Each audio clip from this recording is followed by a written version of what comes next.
Good morning and welcome to today's episode of The Daily Light.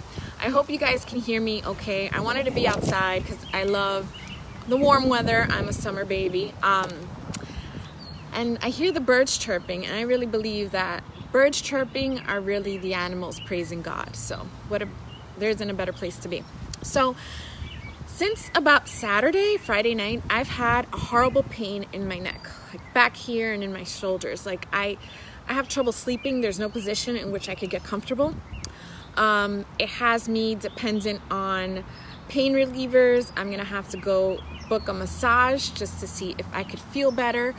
It has me like really down.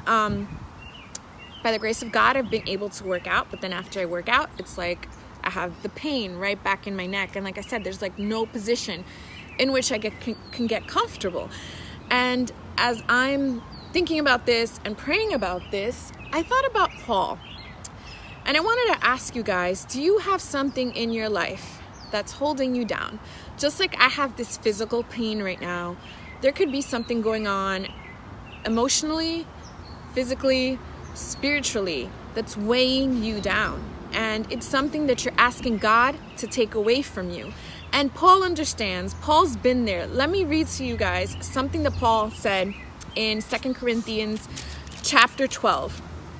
Because sometimes, unless we have something like this neck pain, we're going to keep going depending on our own strength, right? What this neck pain is doing for me is keeping me calm because I can't really do anything. It's keeping me fully dependent on medication, keeping me dependent on God because I'm like, God, help me.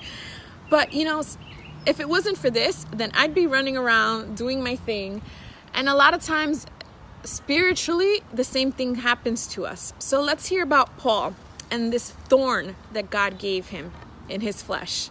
So in 2 Corinthians chapter 12, Paul says, "Lest I become proud after so many and extraordinary revelations, I was given a thorn in my flesh, a true messenger of Satan to slap me in the face. 3 times I prayed to the Lord that it leave me, but he answered, 'My grace is enough for you. My great strength is revealed in weakness.'"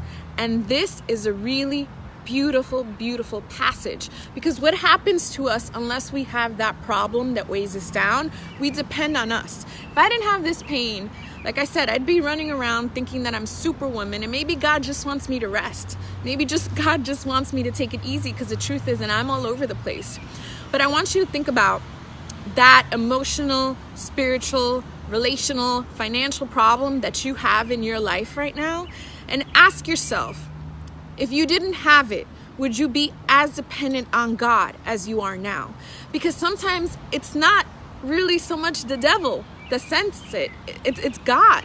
So that we stay humble, that we stay dependent on him. Because think about this for a second. If you didn't have it, you wouldn't be praying to God as much as you are. You wouldn't be spending as much time in his presence as much as you are, because it's our human nature. When there are things that we can accomplish by ourselves, we never ask God for help. But God sometimes has to send these things into our lives to keep us dependent on him. Because guys, the truth is, our time here on earth is what? 80, 90 years max of good quality life. And the rest of our lives really belong to him in heaven. So it doesn't matter that your life is perfect the way you expect it to be if you don't have God. Think about that, because it's our human nature to just want to depend on ourselves and not need him. We become prideful. Even Paul, who is responsible for most of the New Testament, if he didn't have this, he himself is saying that he would be proud and boastful. But God wants to keep us down sometimes so that we could truly know, mind, body, and flesh, mind, body, and spirit, that he is the one that sustains us, and he is the one that gives us our strength. And Paul ends this by saying, "For when I am weak, then I am strong." When you are down to nothing, and there's nothing and nobody that could help you, that's when you're the strongest, because that's when you realize who really has the power, who really has the glory, and who's going to take care of you. And that's the place where God wants to take us. He doesn't care so much that we're happy and fulfilled in this life, as long as we're reliant on him so that we could have life with him in the ever after.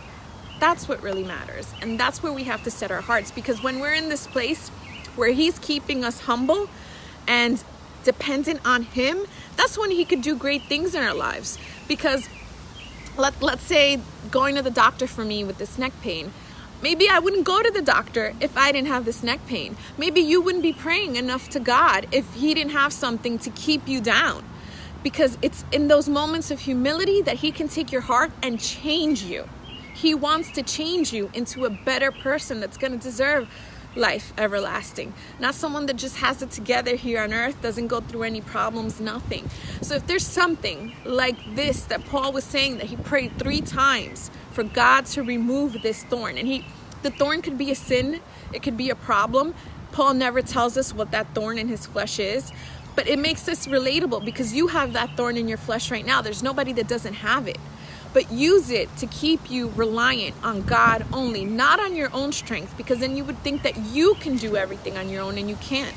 But when God humbles you down with something like this, then you're going to know that your life needs to be fully dependent on him. So God bless you. Have an amazing day. Pray for this. Pray for the humilities, for God to change your heart, because that's the only thing that matters, for you to only depend on him. And always remember to let your light shine.